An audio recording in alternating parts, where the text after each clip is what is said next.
예, 바로 이어서요. 그럼 레벨 제로 사례로 만나보는 행정법 입문 첫 번째 주제인 법치주의와 행정입법 파트 시작해 보도록 하겠습니다. 혹시 놓치신 분들 계실까봐 관련된 수업 자료는 여러분 네이버 카페에서요. 제 이름 검색하시면 돼요. 네이버 카페에서 제 이름 강성빈 검색하시면은요. 최상단에 뜨게 될 거니까요. 이 이름이 많지 않다고 말씀드렸죠. 네, 가서 자료실 확인하신 다음에 자료를 다운받아서 들으시면 되겠습니다. 자, 그럼 출발해 볼게요. 자, 제목답게 우리 사례로 출발해 보겠습니다. 사례 1, 미성년자에 대한 주류 판매. 우리가 정말 자주 접할 수 있는 사례를 스타트 사례로 가져와 봤습니다. 한번 읽어볼게요. 공무원 갑은 미성년자에게 소주를 판매한 고깃집 사장 을에 대한 신고 전화를 받게 되었고 조사 결과 을이 실제로 미성년자에게 주류, 즉 술을 판매한 사실을 확인했다. 자, 우리 기사에서 자주 보는 기사들이잖아요. 그럼 어떻게 될까요? 공무원 갑은 을에 대하여 어떠한 조치를 취해야 할까? 그리고 그와 같은 조치의 근거는 무엇일까? 그럼 이런 사례들이 여러분이 앞으로 공무원 되시면 하실 일이죠. 여러분이 지방직 공무원 되셔서 일선 어떤 저도 정확히 이 행정 조직 자체가 어디서 어떤 권한을 가지고 있는지는 잘 모르지만 여러분이 장래에 다 하실 일들이에요. 어디 신고 전화 민원 들어왔다. 어떻게 해야 될까요? 그런 것들을 이제 배우기 시작하는 거예요. 그냥 대충 뭐 이렇게 하는 게 아닌가요? 그건 아니겠죠. 법적으로 다 왜 이렇게 되는지를 정확하게 이제 우리가 공부하게 되는 겁니다. 마지막 사례 단서. 을은 이전에는 미성년자에게 주류를 판매하다가 적발되어서 아직 뭔지도 모르겠지만 행정처분이란 걸 받은 적이 없다라고 전제를 깔았습니다. 자, 시작해 볼게요. 이 사례에 대한 결론을 가기 위한 과정들을. 자, 먼저 법치주의. 똑같은 말 법치행정의 원리. 아마 여러분 내가 법과 전혀 무관한 라이프를 살아오셨다 하더라도 대한민국에 사시면서 요 단어 한 번도 못 들어보신 분은 안 계실 거라고 생각합니다. 우리나라 법치주의 국가, 법치국가잖아요. 대체 법치주의가 뭘까요? 읽어볼게요.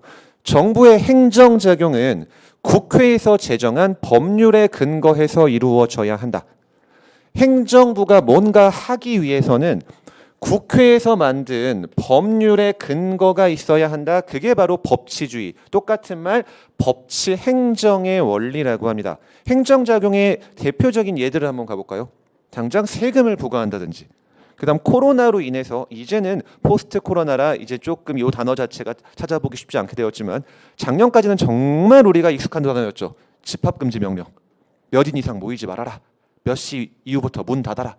내지는 영업정지, 가게 문 닫아라. 식중독균이 발견된 식품을 팔아가지고 식중독 걸려서 난리 났다. 최근에 무슨 냉면 때문에 난리가 났죠. 문 닫아라 이런 것들. 자, 이러한 정부가 어떤 행정작용을 하기 위해서는 반드시 국회에서 법을 만들어 놔라. 그게 바로 법치주의예요. 법치, 법법자의 다스릴 치자. 법으로 다스려라 그 말이에요. 왜 우리나라는 법치행정의 원리, 법치주의가 적용될까요? 바로 정부의 권력 남용을 방지하기 위해서 그래요. 무슨 말이냐 여러분? 행정부 공무원들 당장 여러분들 내년부터 공무원 되신다라고 가정했을 때 되실 거고요. 여러분들 누가 뽑아주죠? 국민이 뽑아주나요? 아니죠. 여러분은 시험 봐서 합격하시는 거죠. 정확히는 임명권자가 여러분을 임명하는 거지 여러분은 국민의 손으로 뽑히는 사람들이 아니에요. 반면에 국회를 구성하는 국회의원들은 우리가 우리 손으로 뽑습니다. 자, 그럼 이론적으로 비추어 봤을 때 우리가 더 믿을 만한 국가기관은 누구일까요? 우리가 우리 손으로 뽑는 사람들이에요. 우리의 대표니까.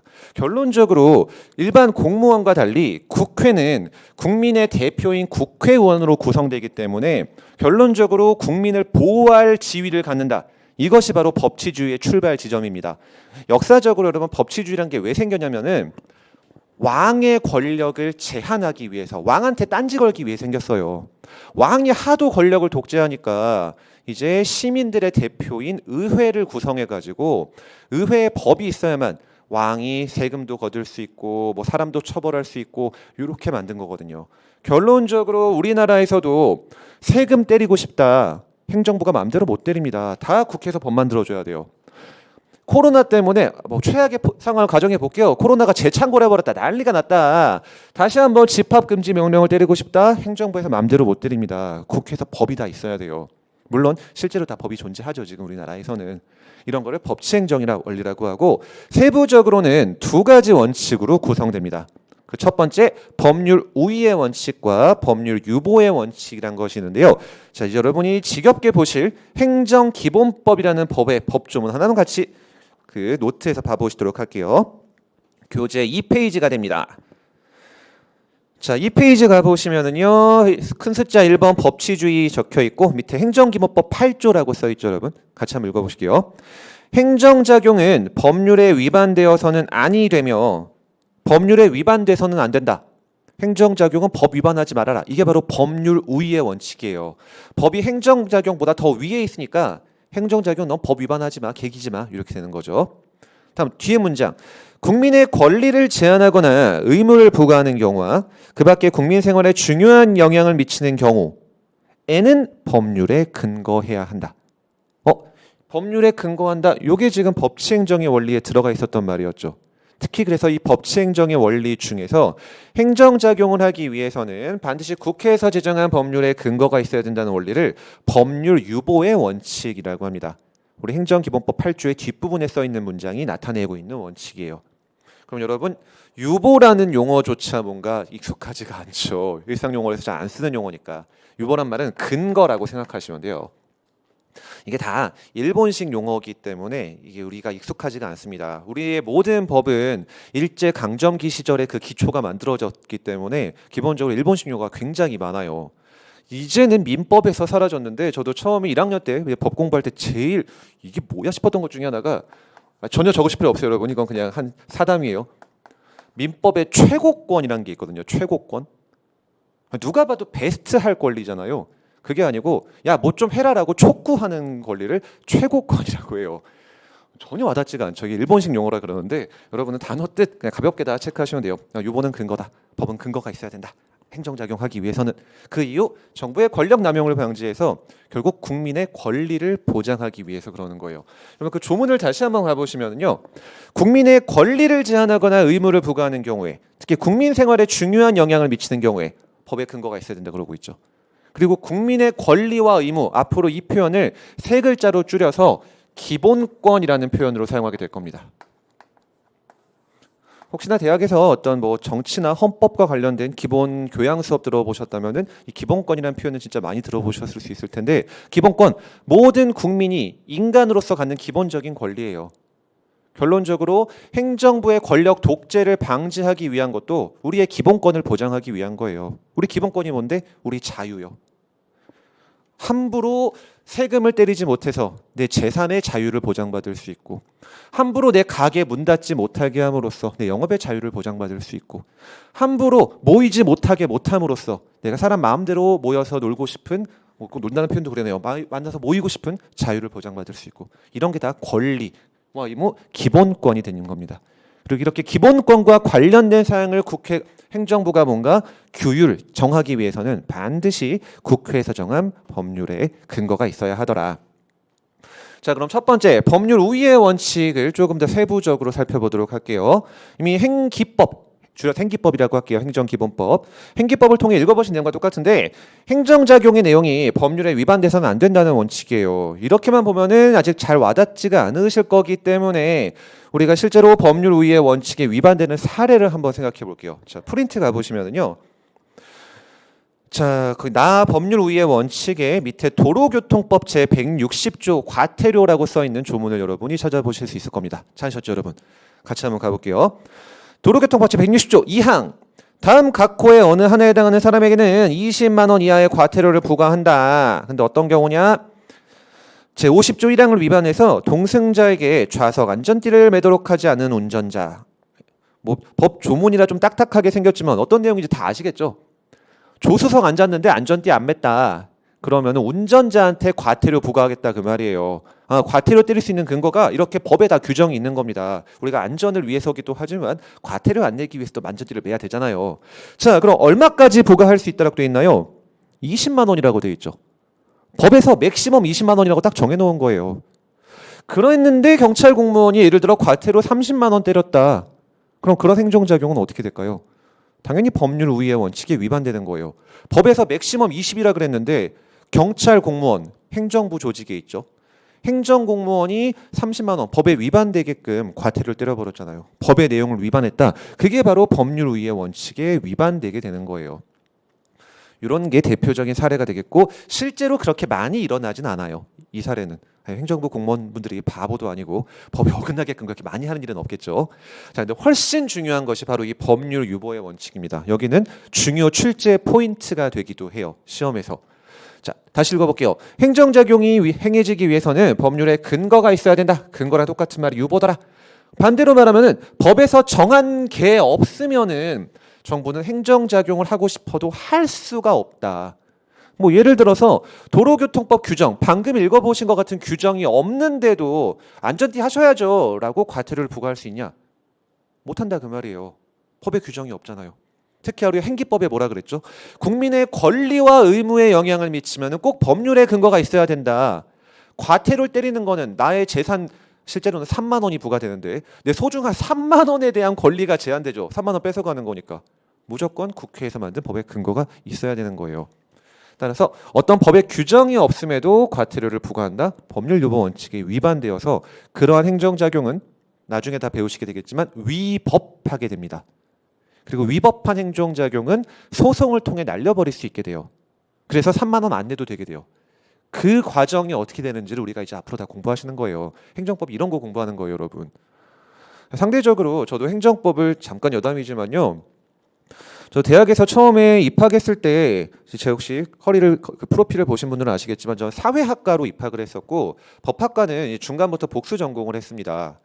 근데 정말 내가 이것 때문에 졸업 못하면 어떡하지라고 걱정했던 과목이 정말 아이러니하게 행정법이었어요.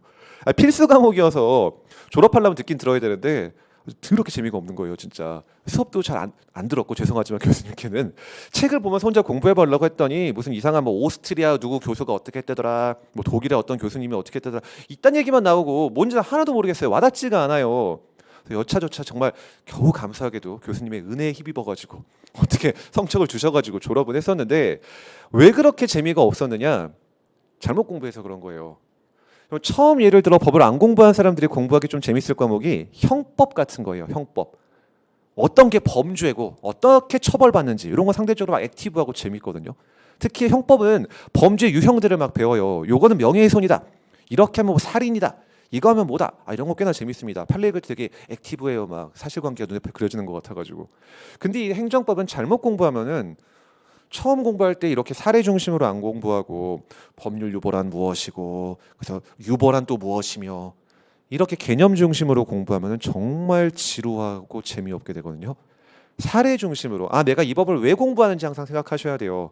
여러분 입장에서는 이걸 배우셔서 여러분이 나중에 행정작용할 때 법률 유보 원칙이나 법률 우회 원칙이 위반되지 않게끔 하셔야겠죠. 왜요? 이런 거 위반해가지고 여러분이 잘못된 행정작용을 하게 되면 국민한테 피해가 가게 되고 여러분 내부적으로도 좋진 않겠죠, 당연히. 저 같은 변호사 입장에서는 뭔가 그렇게 위법한 행정작용이 이루어졌을 때 그거 날리기 위한 소송을 하는 소송 전문가로서 역할을 하게 되는 거죠. 결론적으로 다 소송, 행정작용이 잘 이루어지도록 하기 위해서 여러분은 이 과목을 배우고 계시는 거예요. 그리고 편안하게 접근하시기 위해서 시작할 때 말씀드렸다시피 지금 사례 중심으로 한번 생각해보고 있는 겁니다. 자, 그럼 가볼게요. 여기가 출제 포인트예요. 물론 시작할 때 말씀드렸던 것처럼 지금은 그냥 가볍게 보시면 돼요. 법률 유보가 적용되는 범위는 어디까지냐? 모든 행정작용이 아니다. 이것도 전혀 이해가 안 되시죠, 여러분? 예를 들어서 행정부가 공무원이 모든 어떤 행정작용이란 말도 어렵네요. 그냥 일하기 위해서는 시시콜콜한 거 하나하나까지 법에 다 규정이 있어야 된다라고 해볼게요. 예를 들어 점심시간은 몇 시부터 몇 시까지고 이 업무는 우리 조직 부서에서 누가 담당하고 얘 휴가 나가면 네 업무 누가 메꿔주고 휴가 뭐 우리 중에 어떤 순서로 돌아갈지 쓰고 이런 것까지 다 예를 들어 법에 규정이 있어야 된다더라. 국회에서 그런 법을 만들 수 있을까요? 못 만들어요. 그런 시시콜콜한 하나하나까지 어떻게 300명밖에 안 되는 국회의원이 만듭니까? 못 만들어요. 참고로 국회의원은 300명이에요. 일정한 부분에 대해서는 국회에서는 큰 속된 말로 왁구만 잡고 짜잘한 거는 야 내가 범위 리미트를 정해줄 테니까 요 범위 내에서 니네가 좀 알아서 해봐 이렇게 할 필요가 있습니다. 가장 대표적인 게 어떤 거냐면 여러분 조금 전에 보셨던 여기는 안 적어놨죠. 안전띠 안 매면 20만 원 이하의 과태료라고 우리가 법조문에 봤잖아요. 그럼 법조문에서는 그냥 맥시멈만 딱 정해놨어요. 20만 원 이하라고만 해가지고. 왜 그럴까요? 그 이하에서 얼마로 할지는 야 경찰 니네가 좀 알아서 정해. 그런 짜잘한 것까지 우리가 정해야겠냐? 경찰 니네가 적절하게 맥시멈 20만 원 넘어가면은 국민한테 너무 피해가 가니까 안 되지만 그 안의 수준에서 니네가 좀 알아서 해라. 이렇게 행정부한테 맡길 필요도 있습니다. 그래서 실제로 행정부에서는 안전띠를 3만 원으로 규정한 거예요. 내부적으로 결정해가지고. 그런 게 바로 여러분 위임 입법이라 그래요. 위임, 맡긴다죠. 국회에서 행정부한테 맡겼다 그 말이에요. 야 이거 내가 다 못 정하겠으니까 네가 좀 정해. 그걸 위임 입법. 다른 말로 행정부가 법규범을 만드는 거니까 행정 입법이라고도 부릅니다. 그리고 이 행정 입법에 관해서는 국가직 지방직 막론하고 무조건 100% 매년 한 문제가 출제가 돼요. 물론 이 인문 강의에서는 그걸 자세히 다루지 못하겠고 그냥 얼추 이제 그와 관련된 맛보기식의 사례만 보겠지만 이게 바로 하나의 출제 포인트인 거예요. 자, 그래서 법률에서 명령 등의 위임이 가능하더라. 참고로 법을 처음 공부하시는 분들이 대부분이실 테니까요. 명령이란 또 무슨 말이냐면 여러분 대한민국의 법 체계는 크게 4단계로 구성이 됩니다. 바로 뒷페이지에 아마 있나요? 조금만 더 가보시면 있는데 이걸 먼저 가볼게요. 대한민국의 법 체계는 피라미드식으로 해서 제일 위에 대한민국의 최고법인 헌법이 존재하고요. 그 다음이 국회에서 만든 법률. 그 다음에 법률의 위임을 받아 만들어지는 위임입법. 똑같은 말 행정입법. 그거를 명령이라고 불러요. 소위 대통령령, 국무총리령, 행정각부령 이렇게 부르는데 그래서 그런 걸 명령이라고 부르고 여기다 이렇게 위임할 수 있다 그 말이에요. 그 다음 마지막 자치법규. 구체적으로는 지방의회에서 만든 조례랑 지자체장이 만드는 규칙. 통틀어서 자치법규라는데 이렇게 크게 4단계로 대한민국은 법체계를 가지고 있습니다. 그리고 표현상 이렇게 일자로 적어놨지만 이렇게 피라미드식으로 구성되어 있는 거예요. 제일 꼭대기에 헌법이 있고 제일 마지막에 지자체장이 만드는 규칙이란 게 있는 거예요. 그럼 왜 피라미드일까요? 밑에 있는 애들은 위에를 어겨서는 안 되는 거예요. 법이 헌법에 위반된다. 위헌이죠. 위헌이란 말은 여러분 법 공부 안 해보셔서도 들어보셨을 거예요. 그런 법은 날아갑니다. 명령이 법률에 위반됐다? 날아가는 거예요. 더 위에 있는 걸 어겼으니까. 반대로 말하면은 법률은 일정 사항에 대해서 명령에 대해서도 위임할 수 있고 우리 본강의 때 다 배우시겠지만 조례 등에 대해서도 일정한 사항을 위임할 수 있기도 해요. 그리고 이런 걸 통틀어서 위임입법 또는 행정입법이라고 합니다. 그럼 더 나아가서 모든 행정입법에 대해서 국회에서 근거를 두고 위임을 해줘야 되느냐? 꼭 그렇지도 않아요. 아까 말씀드렸죠. 자, 우리 부서의 점심시간은 몇 시로 하자. 뭐 행정 공무원마다 특수성이 다 다르겠죠. 예를 들어 뭐 로테이션으로 꼭 드셔야 되는 어떤 조직도 있을 거고 뭐 기타 등등등. 그럼 그런 행정부 내부에서 점심시간 몇 시로 할지 휴가 누가 가면 누가 그 자리 메꿔줄지 등등등은 정말로 국민과 아무런 상관이 없이 행정조직 내부 공무원들 사이에서만 문제되는 거거든요. 다른 말로 국민의 기본권과 아무런 관련이 없습니다. 아니 이분이 휴가 가셨을 때 그 땜빵을 누가 때우는지 이분이 휴가 가셨을 때 그 대신 결제를 누가 하는지 국민이 뭔 상관이에요. 결론적으로 국민의 기본권과 관련이 없다. 조분 다시 한번 읽어보실게요 여러분. 행정기본법 제8조 뒷부분이요. 국민의 권리를 제한하거나 의무를 부과하는 경우와 그 밖에 국민 생활에 중요한 영향을 미치는 경우에는 법률에 근거해라 라고 되어 있죠. 그럼 반대로 해석해 볼게요. 국민 생활과 관련 없다. 법률에 근거 필요 없다가 되는 거예요.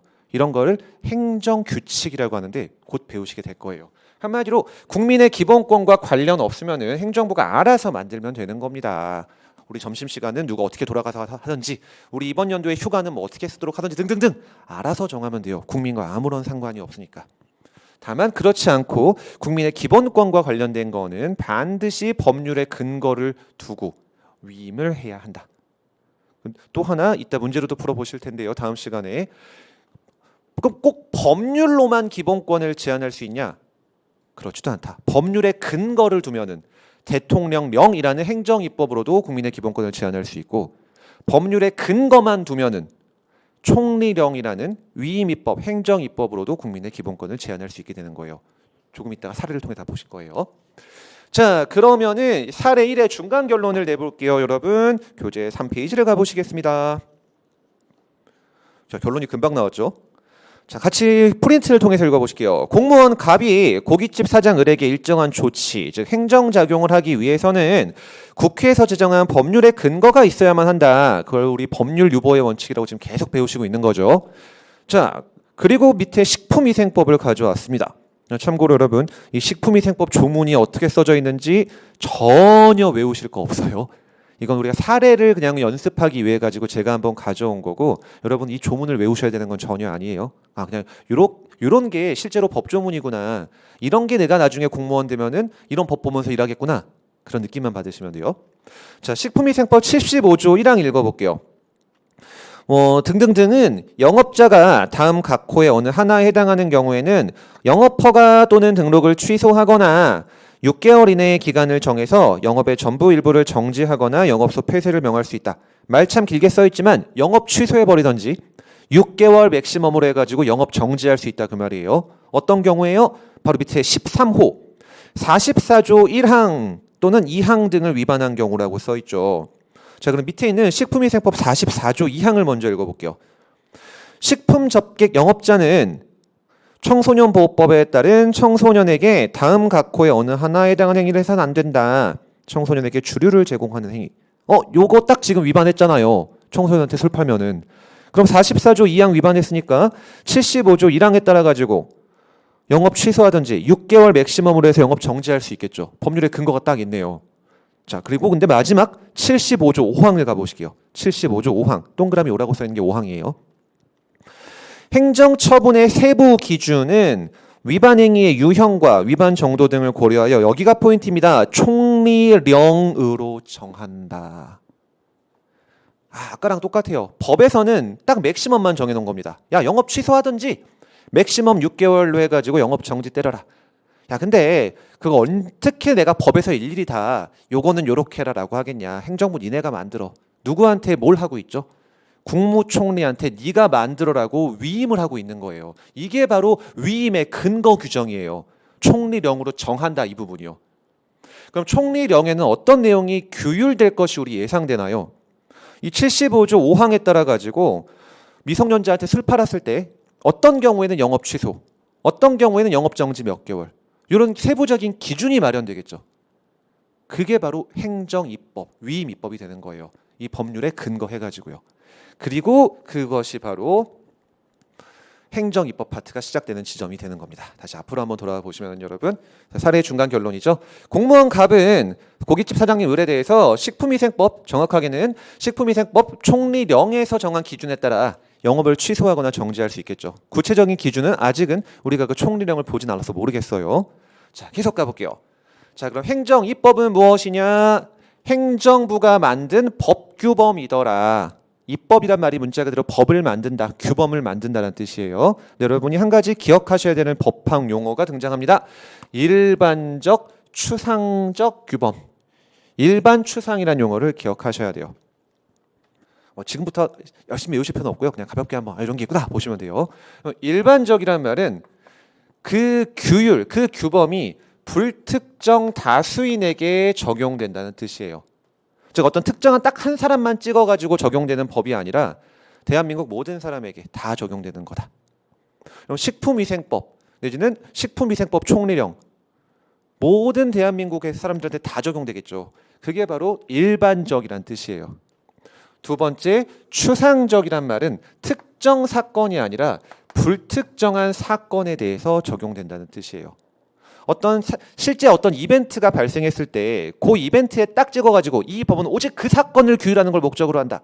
다른 거 아무것도 적용 없어. 오직 그 사건만 적용할 거야.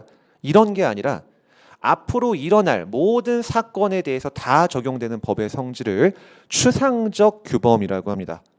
그리고 기본적으로 이 법은 불특정 다수의 대한민국 사람들을 대상으로 해서 앞으로 일어날 모든 사건을 규율 대상으로 하기 때문에 일반적 추상적 규범으로서의 성격을 가져요.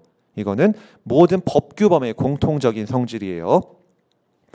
자, 계속 가볼게요. 우리나라의 법체계는 이미 살펴보신 바와 같고요.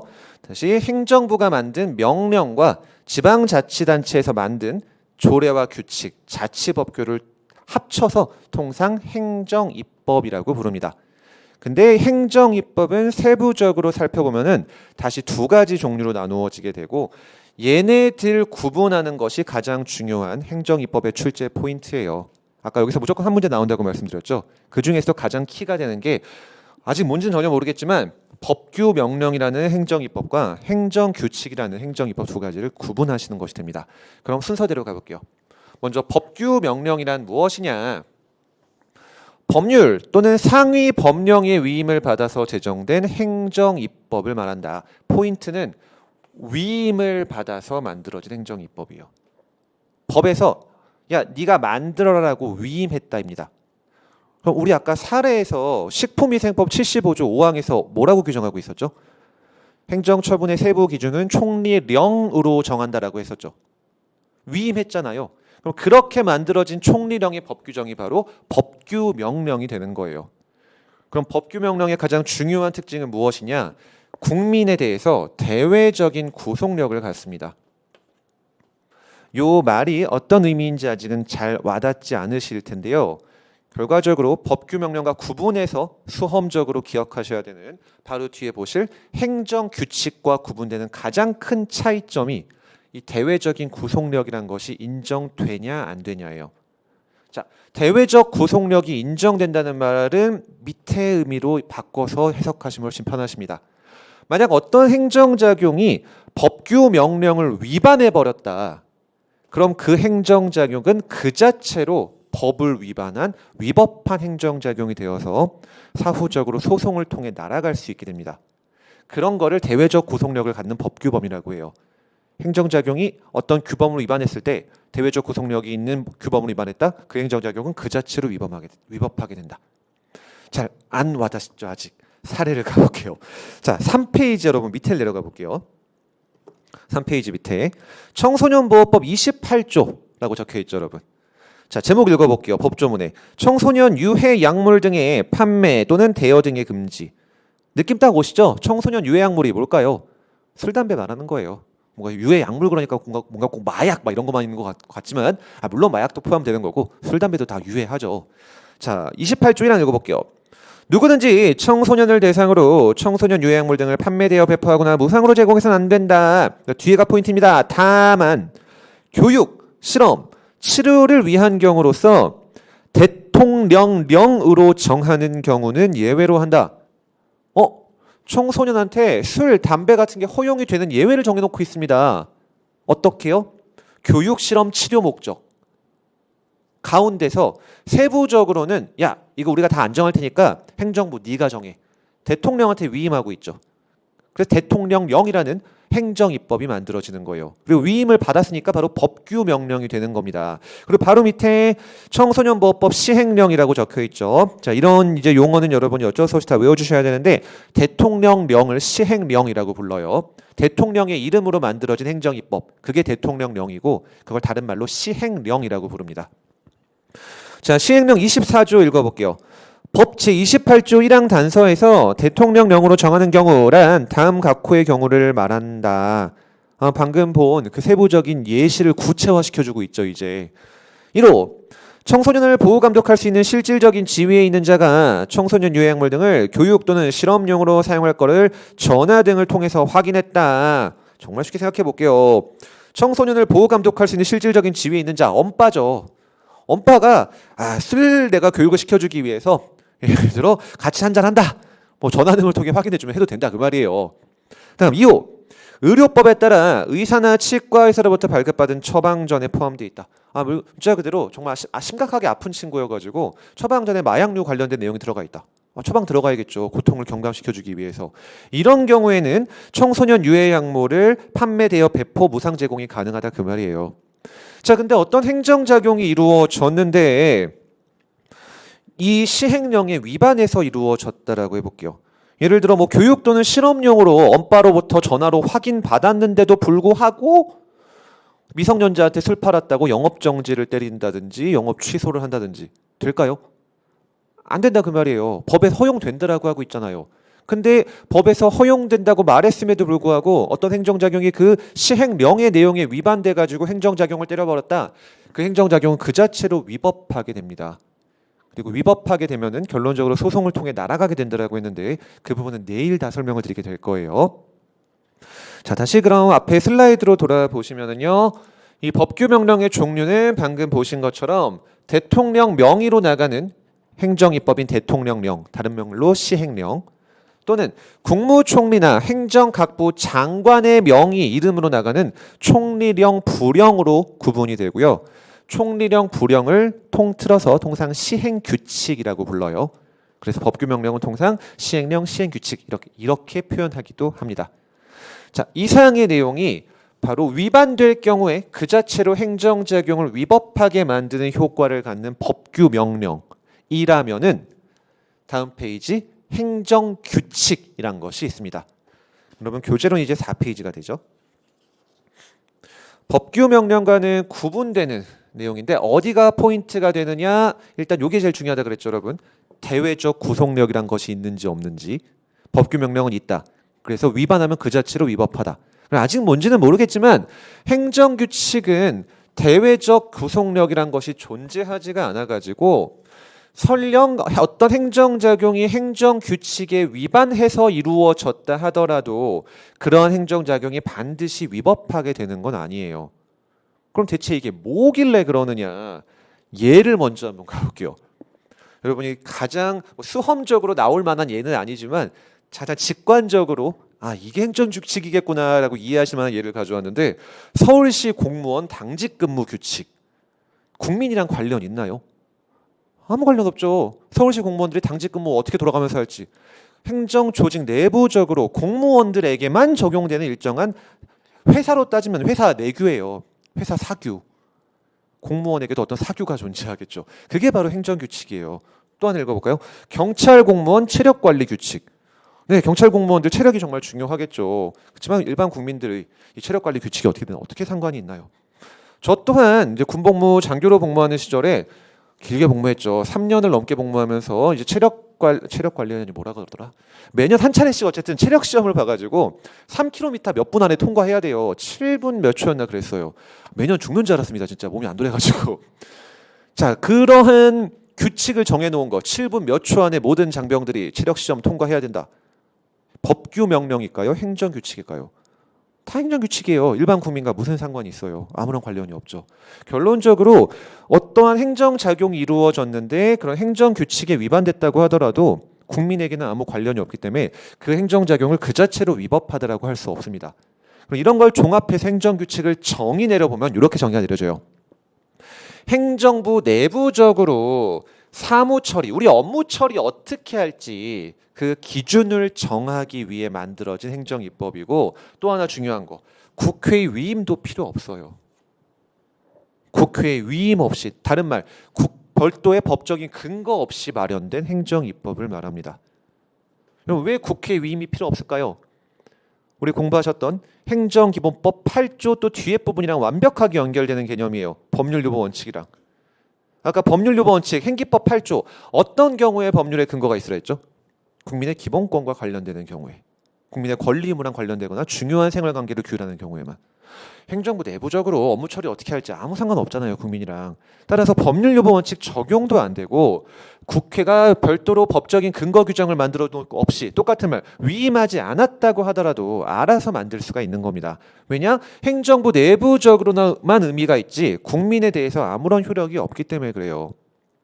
그 결과 어떤 행정작용이 행정규칙에 위반했다고 하더라도 반드시 위법하게 되는 것도 아닌 거예요. 자, 그럼 이상의 내용을 바탕으로 사례 1의 최종 결론을 내볼까요? 자, 여러분 프린트 가보시도록 할게요. 사례 1의 최종 결론. 식품위생법 75조 5항. 아까 보셨던 조문이네요. 행정처분의 세부 기준은 총리령으로 정한다. 그리고 밑에 시행규칙이라고 써있죠. 이게 바로 총리령이라 그랬죠, 여러분. 총리령, 부령을 시행규칙이라고 한다. 자, 시행규칙 89조 이렇게 써 있습니다. 행정처분의 기준은 별표 23과 같다. 그리고 별표 23에 세부적인 기준이 들어가 있어요. 1차 위반 영업정지 2개월. 그러니까 한마디로 미성년자한테 한 번 걸렸다. 술 팔다가 영업정지 2달. 2번 걸렸다. 석 달. 삼진 아웃. 영업허가 취소. 자, 그러면은 우리 사례가 뭐였었죠? 그 전에는 한 번도 뭐 문제된 적 없었다 그랬죠. 그럼 결론이 나오네요. 공무원 갑은 사장 을에 대해서 식품위생법과 동법이라는 표현을 여러분 자주 보실 텐데 앞에 있는 법이다 그 말이에요. 식품위생법을 말해요. 식품위생법 시행규칙에서 정한 바에 따라서 영업정지 2개월의 처분을 할 수 있겠죠.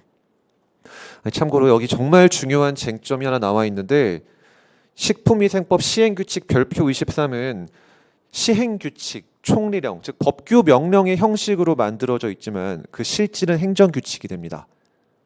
여기서부터 좀 이제 어려워지는 쟁점이 되는데 분명히 시행규칙, 우리 법규 명령이라고 배웠잖아요. 근데 법적 성질이 행정규칙인 경우가 있거든요. 이거가 정말 중요한 출제 포인트가 되는 건데 그 내용에 대해서는 본 강의 시간에 자세히 설명을 드리도록 할게요. 일단 이 강의에서는 그냥 행정입법이라는 게 좀 있구나. 행정입법이라는 거는 국민에 대해서 무언가 구속력을 갖는 법규 명령이라는 것이 있고 국민의 기본권에 영향을 미치니까 이거는 법률의 근거가 필요하구나. 반대로 행정부 내부적으로 어떤 업무 처리하기 위해서 마치 회사에서 사규 만든 것처럼 알아서 만든 규칙이 존재하는데 그런 걸 행정규칙이라고 하는구나. 근데 행정규칙은 문자 그대로 행정부 내부적으로만 문제되는 거니까 국민랑 관련이 없네. 법률의 근거 없이도 만들 수 있네. 이 정도. 그리고 이와 관련된 전제되는 개념이었던 법률 유보의 원칙 또는 법치행정의 원칙. 이 세 가지를 지금 우리가 배우신 거예요. 자, 그러면은 조금 어려울 수 있을 텐데요. 기출문제 퀴즈를 하나 풀어볼게요. 아직 이 판례를 공부하시진 않았어가지고 바로 OX를 체크하시긴 어려울 수 있을 텐데 여러분 팁을 좀 드려볼게요. 같이 한번 가볼게요. 자, 우리나라 법에서는요 이런 규정을 두고 있습니다. 운전면허가 있고 개인 택시 면허가 있는 사람이 있다고 해볼게요. 그러니까 개인 택시 운전기사가 되겠죠. 근데 음주 운전 등의 사유로 인해 가지고 이 운전면허가 날아갔다. 면허가 날아가는 걸 취소됐다 그래요. 오늘 다 배우실 거예요. 내일이네요. 내일 다 배우실 거예요. 운전면허가 취소돼 버렸다. 그러면은 개인 택시 면허까지 취소해라. 라는 법 규정을 두고 있습니다. 이해가 되시나요? 자, 개인 택시 면허를 갖고 있다는 말은 기본적으로 당연히 운전면허는 가지고 있겠죠. 면허가 2개 있는 거예요. 자, 근데 법 규정에서는 어떤 규정을 두고 있냐면은 네가 음주운전 등의 사고를 쳐가지고 네 운전면허가 경찰청으로부터 날아가는 취소 처분을 받게 됐다. 그러면은 개인 택시 면허를 부여한 행정관청은 그 개인 택시 면허를 취소할 수 있다라고 적어놓고 있습니다. 요 말은 이해가 되시나요? 자, 그럼 그 상황에서 기출문제 읽어볼게요. 실제 판례예요. 개인 택시 운송 사업자의 운전면허가 아직 취소되지 않았더라도 운전면허를 취소할 사유, 즉 음주운전했다. 가 존재한다면은 행정청은 명문의 규정이 없더라도 앞으로 이 명문이란 표현도 진짜 많이 보실 텐데요. 명문의 규정이 없다. 법조문에 조문 없다. 그 말과 똑같은 말이에요. 명시적으로 문서화된 규정이 없다. 그 말이에요. 그런 게 없더라도 택시 면허를 취소할 수 있다. 맞을까요? 틀릴까요? 여러분? 이 말씀드린 사례 속에 답이 좀 녹아 들어가 있긴 한데요. 어떻게 보면은 요 말 속에 좀 답도 있긴 해요. 명문의 법조문이 없더라도 택시 면허 취소할 수 있다. 법조문이 있어야 된다. 행정작용하기 위해서는 법조문이 있어야 된다. 그게 뭐였죠? 법률 유보였죠. 법률의 근거가 있어야 된다. 근데 모든 거에 법률 유보가 적용되는 건 아니었죠. 국민의 기본권과 무관한 사항에 대해서는 법률 유보 적용 안 된다 그랬잖아요. 행정부 내부적으로 업무 처리하는 거. 자, 그럼 사람의 택시 면허를 취소해버리겠대요. 날려버리겠대요. 기본권과 관련이 있나요, 없나요? 너무 있죠. 말 그대로 운송업을 주업으로 삼으시는 분들한테는 택시 면허 날아가면은 밥 먹고 사는 길이 날아간 건데 국민의 기본권을 직접적으로 건드리는 거예요. 근데 규정이 없더라도 할 수 있나? 당연히 안 되는 거예요. X입니다. 법률 유보 원칙에 위반되기 때문에 그래요. 어떤 사례였냐? 이런 사례였어요. 자, 법 규정에서는 네가 운전면허가 있는데 음주운전 등을 해가지고 그게 면허가 취소될 수 있는 사유죠. 사유, 이유. 그런 이유로 인해서 실제로 면허가 취소됐다? 그러면은 택시 면허도 날릴 수 있다예요. 근데 이 사례는 어떻죠? 운전면허가 아직 안 날라갔죠. 근데 면허가 날아갈 수 있는 이유는 아직 있네요. 사유는. 근데 어쨌든 아직 면허가 살아있잖아요. 따라서 법 규정에서 면허 취소 사유가 있다는 것만 가지고도 개인 택시 면허 취소할 수 있다. 이렇게 법 규정을 두고 있지 않는 이상 명문의 규정 없이는, 즉 법조문의 규정 없이는 법률 유보 원칙에 따라 택시 면허를 날릴 수 없는 거예요. 따라서 X가 되는 겁니다. 이게 바로 오늘 배우신 법률 유보 원칙에서 가장 리딩 케이스가 되는 판례 중에 하나예요. 그리고 여러분은 앞으로 이와 같은 판례를 무진장 보시게 될 거고, 우리 행정법 시험 문제 80개의 선지는 어떻게 구성되냐? 80개 중에 90개가 이런 판례의 OX로 출제가 됩니다. 이걸 있다라고 하든지 없다라고 하든지 그런 식으로 판례 원문을 살짝 틀어서 출제가 이루어지는 게 모든 행정법 시험의 출제 포인트예요. 법조문 그대로 나오거나 법조문 살짝 바꾸거나 판례 그대로 나오거나 판례 살짝 바꾸거나. 자, 이렇게 오늘 지금 가볍게 보신 내용 중에서도 비교적 최근에 나온 기출선지 내용이 지금 포섭되고 있는 거예요. 근데 처음부터 이런 판례 일일이 다 외우려고 하시면 여러분 정말로 공부가 재미없어지게 되고 진도 속도도 너무 더뎌지게 됩니다. 시작할 때 말씀드렸던 것처럼 일단은 크게 빨리빨리 가야 되는 거예요. 지금 한 30분 좀 넘게 한 35분 정도 우리가 이 행정입법을 살펴본 것 같은데, 법률 유보 원칙이랑 본강의에서는 행정입법만 해도 거의 1회차, 그러니까 한 4시간 정도가 소요돼요. 내용이 굉장히 많아가지고 그것도 짧은 편이긴 한데 아까 말씀드렸죠. 최대한 빠르게 전체를 한번 봐야 되기 때문에 우리 지금 사례를 통해서 행정법의 다양한 주제들을 한번 다 맛보기로 보도록 하는 거예요. 자, 그러면은 주제 2번이 시작되는데요. 잠시만 쉬었다가요. 계속 이어서 보도록 할게요.